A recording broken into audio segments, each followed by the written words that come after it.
And speaking of being involved in your local community, Boise School Board member arrested, activism, or disruption. This comes by KTVB7 by the Idaho press staff.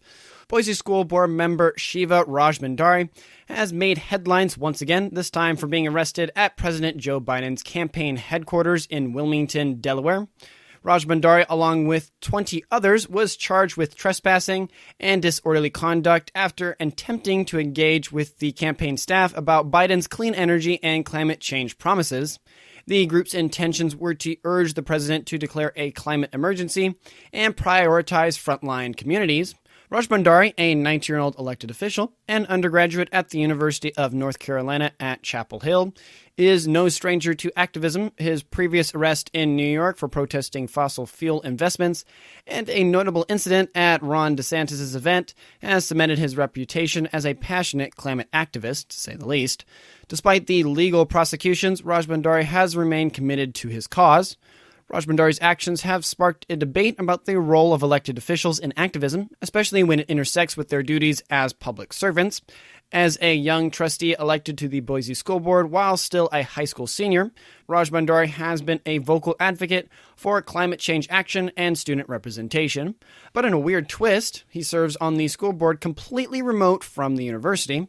The Boise School Board has confirmed that Rajbhandari cannot be removed from his position unless recalled, as he was duly elected. This stance has been reiterated by the Boise School Board President Dave Wagers, emphasizing the board's focus on education and community programs. However, Rajbhandari's repeated arrests and his previous controversial actions have raised questions about the balance between his role as an activist and a school board member. This situation underscores the hypocrisy of student representation from a distance and fanatical activism. It remains to be seen how Rajbhandari's activism will influence both local and national conversations on climate policy, which I will try my best to be impartial. But I guess starting off with the first thing I have in my notes here, let's try to dive into the logic behind the craziness. But like we've been talking about in past conversations about vision, trying to have a vision or the way that you see the future, a plan or solution, right, to a thing. I think for this conversation about why is Rajbhandari doing this and why would someone go this far right, because I would say the average individual doesn't quite go this fanatical, I would say it first has to start with the idea of vision. If you accept the idea that the world is going to end, and not the Christian one, that we have domain over the earth and we are to take care of it, which would be the other position, right? It changes the way you look at it. If you look at it that this is our domain, this earth, it's given to us by God to take care of, right? And now there's ownership of it, yes. You know, your dad gets you a new car, but you're not supposed to wrap the car around a telephone pole. You're supposed to take care of it. That is a gift. That is a blessing. And because it's a gift and a blessing, then you should take really good care of it. And so as Christians, we should want to do national parks and activism and take care of the environment. But on the flip side, if you accept the idea that the world is going to end and that we're the cause of it, then I could see where you could feel justified in taking these dramatic actions and things, being like, the world's going to burn, we're all going to get flooded, some variation thereof I'm not going to go into all the details of.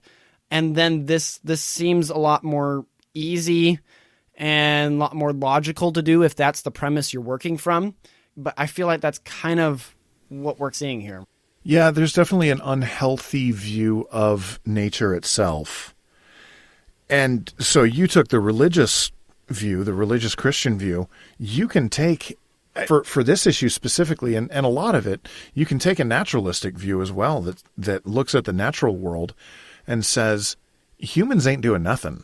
Like we've sucked up a bunch of oil, we've emitted carbon dioxide, but the earth right now is greener than the earth has ever been, right? Partly because we've emitted a ton of carbon dioxide. Yeah, what do plants use? They eat carbon dioxide and sunlight. And so, I mean, I'm not a scientist. I don't claim to be one. But I am an engineer, and as an engineer, I look at problems and then look for solutions. And when I look at the climate, I don't see a problem that humans can solve. I see the earth doing earth things. Now, should we do our best to not destroy the earth? Yes, absolutely. Destroying the earth is not great. But truly, the only way out of poverty or economic struggles right now is oil and coal. That's what we got. And so truly, if you're a climate activist, then put your time and focus in studying new technologies, because presumably as new technologies come online, we'll use them. We already have nuclear power right now, which is the most carbon and human-friendly fuel source that is known to mankind. Why aren't you putting your efforts into being an activist for nuclear energy? Well, it's because, like you alluded to, this whole green energy, earth conservationism thing, it's not rooted in science. It's a cult. Right. And I mean, olive branch to people out there. I know the Republican Party, more conservative people, you don't want to change, you don't want to develop with the times or something argument. But if we're really you're saying, okay, the evil thing is emissions, right?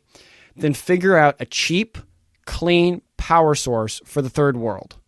They make a ton of greenhouse gases. If you really want that to stop mankind not to destroy a bunch of things or creation, give them cheap, reliable energy. And in your case, then not polluting the environment. And I think that would be a great way to go. But like John alluded to, at the core of it, it comes back to a question of your worldview, and that will inform the direction you go and how logical you're being about it.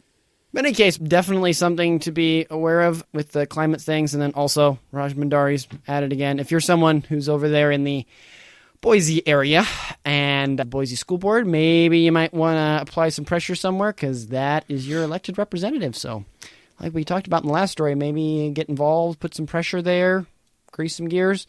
But yeah, the environment.